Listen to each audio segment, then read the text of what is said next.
Chugga chugga choo choo, off we go. Hop aboard the Storytime Express with me. Today, if you notice our windows, we are in the rainforest. We ready for a rainforest adventure? I've got several great books for you and a theme kit today to talk about. Let's get right into our first book. Our first book is called Go-Go, the Mountain Gorilla. All of the animals I'm going to read today are animals that you will find in the rainforest. Go-Go, the Mountain Gorilla.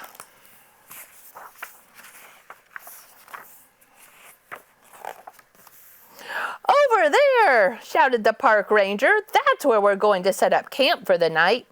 Quito was thrilled. He had been living in Central Africa all his life, but this was his very first trip into the Virunga National Park. Look how beautiful. After putting up the tent with the help of his elder sister, Quito zipped himself into a sleeping bag. But he was far too excited to sleep. "Do you think we'll be able to see them?" he whispered to his sister Zuri. "Who?" asked Papa in a hoarse, sleepy voice. "The mountain gorillas, of course," replied Quito. Over the years, he had enjoyed listening to stories about protecting the great apes of Africa. However, his favorite one was about the endangered mountain gorilla. "I don't really think so, son," replied his father. "They're incredibly rare and live higher up." Mountain gorillas might be rare, Quito thought, but it won't stop me about dreaming of seeing one. And with that thought, he closed his eyes and fell asleep immediately. It was still dark outside when Quito was awakened by the noise of a group of packing up all their belongings. "Come on, sleepyhead," joked Zuri. "We don't want to miss the sunrise." It took a while for Quito to wake up properly, but luckily, he was there just in time to see the bright orange and yellow sunrise behind the giant volcano. "Now, quiet, please," whispered the ranger. "Some animals might be around, and we don't want to scare them or make them angry." Quito's heart was beating fast. "I might see a gorilla," he thought. Suddenly, a strange and loud rumbling noise made the boy jump. Confused, Quito looked around. Was it coming from the volcano? Scared, he pushed away through the thick bushes and the tall grasses. He ran and ran until his foot struck a tree root and he tumbled to the ground. "Ouch!" he cried out in pain. All around him was very quiet. "Papa! Zuri!" said Quito, but no one replied. Lost and feeling alone in the deep, dark forest, Quito started to panic. "Papa! Papa!" he shouted, trying to find his way back to the group. But all the trees looked the same to him. Not knowing what to do, Quito started to cry. A stirring in the trees caught his attention. "Papa?" he said, hopeful now. But nothing in the world could have prepared him for what he saw next. From behind the leaves, Quito glanced a shiny black fur, squashed in a wrinkly nose, two big dark eyes staring straight at him. "A mountain gorilla," he whispered, his voice trembling. Quito couldn't move. His legs turned to jello as he gaped at the towering gorilla standing in front of him. Minutes passed while the two looked at each other. Though neither of them moved, something seemed to be happening. As if by magic, a connection started to build between them. It was so strong and so real that Quito was no longer frightened. He slowly stepped toward the gorilla and said, "Jambo." Jambo means hello in Swahili. As the gorilla moved to one side, Quito peered past him. Behind a bushy fern, he saw a whole troop of gorillas silently watching him. "I'm lost," explained Quito, breaking the silence. "I can't find my papa or my sister." The gorilla looked at him. He seemed to understand what Quito was saying because all at once he started to walk away, but turning his head in the direction of the boy to make sure he was following. "You seem to know where to go," said Quito. "You're quite remarkable, aren't you? Can I give you a name? What about Go-Go?" Quito and Go-Go had been walking for just a few minutes when Quito stopped. His legs still hurt from the fall, and the more he limped along, the sharper the pain began. Go-Go grabbed some dried leaves and some ferns to make a comfortable seat for Quito, who by now could not move his leg. The gorilla then bent down and extended his arm to Quito, who wrapped his little hand around Go-Go's thumb. You are the gentlest giant in the world, said Quito. Resting his head on the gorilla's soft fur, he closed his eyes, and before he knew it, he had dozed off. Quito! At the sound of his own name, the boy awoke, startled. Papa? He said. Oh, Quito, here you are, cried Papa, running to Quito and throwing his arms around him. We have been looking for you everywhere. We were so worried. What happened? Quito looked around. Where's Gogo? He asked. Gogo? What are you talking about? Asked Suri. I think someone must have bumped his head. Let's go see the doctor, she laughed. Had his encounter with Gogo just been a dream? Quito wondered. As Father helped him, Quito felt something in his hand. Huh? He said, staring at a puzzle piece with the word kindness written on it. A few strands of dark fur tangled around the token gave him an answer. Thank you, Gogo, for showing me what kindness is, whispered the boy, as he looked into the distance toward the misty bamboo forest and the majestic gorillas. Kindness. If you can be anything, you should be kind. And then here's some facts about mountain gorillas, that there are only about 900 mountain gorillas left in the world, in Rwanda, Uganda, and the Democratic Republic of Congo. Mountain gorillas are 99% vegetarian, and they rarely only snack on ants and insect larvae. They don't usually drink water. They get enough from the plants they eat. Mountain gorillas walk on all four limbs, and they don't have tails. Although they are very strong, they are also shy. They live in groups of up to about 30. The older male mountain gorillas are called silverbacks, and they ensure the protection of the group. The loss of habitat to deforestation and being victims of human violence have greatly reduced their numbers. All right, so that was our first book on the rainforest, the mountain gorilla. All right. Let's also talk about another strange animal you'll find in the rainforest, and that's the capybara. The capybara could be friends with everyone. That's what this book says. So let's see what other animals we can learn about. Capybara. Capybara is friends with everyone. Being a great friend means going above and beyond. Dust, dust, dust. Take it from me. I have 4,382 friends. It is important my friends always know I am here for them, which is why I start each day with an announcement. Are any of my amazing friends in need of assistance? And then I spring into action. Let me get that for you. Will this one work? Look, he's picking that up for him. Who's ready for some more ants? There's our anteaters. I will do anything for my friends. Their convenience is my number one concern. Grabbed your lunch. I got your mail. I've watered your plants. Rain or shine, day or night, I go the extra mile for my friends. Is this good? Just one more mile. Because that is what a great friend looks like. Isn't that right? Gasp. Oh my gosh, I don't believe it. It's a friend I haven't met yet. Who is this, boys and girls? Let's see once if you can figure it out. This calls for a super special capybara new friend song. Hi, hello, new friend. My name is Capybara. I am going to jump and cheer ya. It's a happy day, the happiest days of days. There is no better day because I met you today. Hooray! Look at him sing. Maybe you don't like music. I know. How about some flowers? Or a bundt cake? Or a gift basket full of bath time essentials? Look, he's trying to give his new friend all this stuff and he's not even moving. What about a mosaic? Or a Zen garden? Or I can carve you a statue with my little webbed feet. What'd you say? Can we be friends? I don't understand. Is it me? Is it something I said? Are my webbed feet too webby?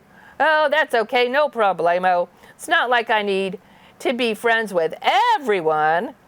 Here I am walking away, not being bothered at all. Dum-de-do, dum-dum. What a lovely day. Please be my my friend. Look, he came back. I'll make a better Zen garden.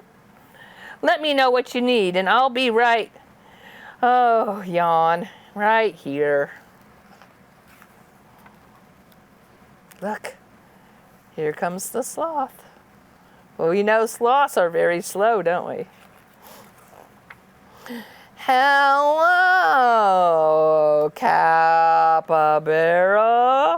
Thanks for waiting. I just needed to get my kazoo for the new friend song. Oh, I see. Oh, I see. All this time I thought that you just, which means you really are my friend. We are all your friends, capybara, and we don't need anything. We just need you. Does anyone have a leaf? Tears of joy are coming. Being a great friend means going above and beyond, but not all the time. Sometimes it means doing less. I got a basket for you to carry your twigs in. I'm at the best part, but there are ants over that way. Does half a block sound good? I'm meeting my friend Sloth. And sometimes being a great friend just means hanging out. It's such a happy day, the happiest days of days. Take it away, Sloth. Zoot, za, zoot, zoot, zoot, zoot, zoot. Look at him play his canoe. And sometimes it just means doing nothing at all. Capybara and Sloth. And it says, thank you, capybara. Take it from me, because I have 4,383 friends. Very cool. All right, so that's another animal that you will find in the rainforest. So when you want to learn more about the rainforest, come on down to the library, because we have this wonderful theme kit filled with things about the rainforest. So we have a DVD, Really Wild Animals. There is this board book, Rainforest Animals. We have this book on rainforests. Yep, there we go. The National Geographic Kids book. There's these other things that we have. Exploring the rainforest, science activities for kids. That's cool. Oh, how to draw rainforest animals. Lots of activities in here. Search the rainforest and find the animals. Oh, a sneak and find. That's always fun. Sam the Speedy Sloth. Well, we know sloths aren't speedy, so that should be a funny story. Sloths don't run. Life in the Amazon rainforest. Yeah. And who am I? Rainforest animals. And then way at the bottom of all of this goodies, we have a search and find puzzle. So cool. It's like 64 pieces. You put it together and then you search and try to find all your rainforest friends.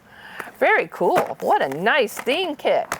All right, I want you guys to come on down to the library, ask one of the librarians where the theme kits are, and grab this rainforest theme kit, because there were lots of great activities in there. So I saved the last book about sloths for last, okay?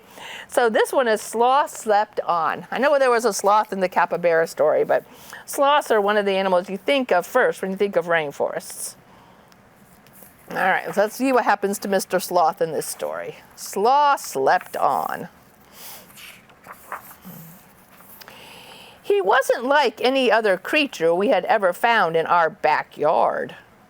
We asked him his name. We asked him what he was doing in our tree. But there was no answer. He was asleep. What would you do if you found a sloth in your tree in your backyard? We had lots of questions, so we set off to find some answers. Now this is important. Over here, there's a missing poster. Please return to the zoo. That might give us some clues to this story. First, we asked Dad what he thought, but Dad was busy. Dad's mopping. We looked in all the books we could find. They were full of pictures and words and places and things, but there was nothing that looked like our new friend. You're looking in the ocean, the desert, the rainforest. And Dad's reading the newspaper. Zoo breakout. Zookeeper looks high and low for missing animal. We knew he wasn't an elephant because he didn't have a trunk. He wasn't a tiger either. He didn't have any stripes. He wasn't a horse or a bear. He let out a loud snore. He was still asleep. Oops, I think this little girl maybe have found the answer. Perhaps he didn't belong in our backyard at all. Maybe he had traveled for a long time from somewhere far away. Oh my, I don't think he came from outer space. The children have good imagination in this story. Maybe he was a ferocious pirate who had been sailing the seas and was sleepy from all his adventures. He might have been a brave knight who was exhausted from spending all his time fighting dragons. Look! He is not an elephant or an astronaut or a pirate or a knight. He is an animal called a sloth. We learned that our friend usually lives in the beautiful rainforest of Central and South America. This sloth is a type called the three-toed sloth, who uses a strong grip to stay in the trees. And sloths move very, very slowly. The sloth is a very sleepy animal. He can sleep hanging in a tree for up to 20 hours a day. Sometimes a sloth lives in the same tree in the rainforest for years at a time. The rainforest has all the things that a sloth likes to eat, like leaves and fruit and twigs and even bugs.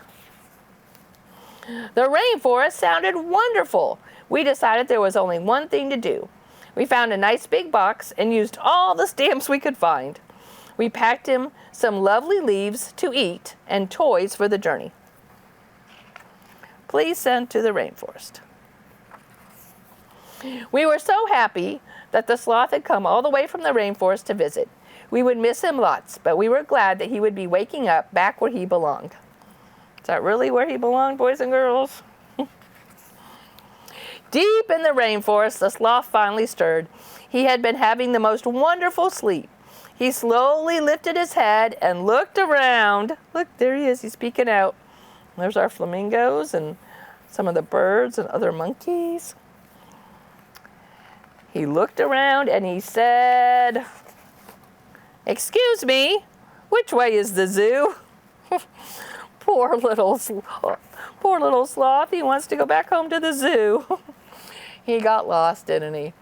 All right, boys and girls, thank you so much today for joining me on the Storytime Express as we had an adventure into the rainforest. All right, thank you so much for watching, and join me again next time on the Storytime Express for another really cool adventure. Bye now.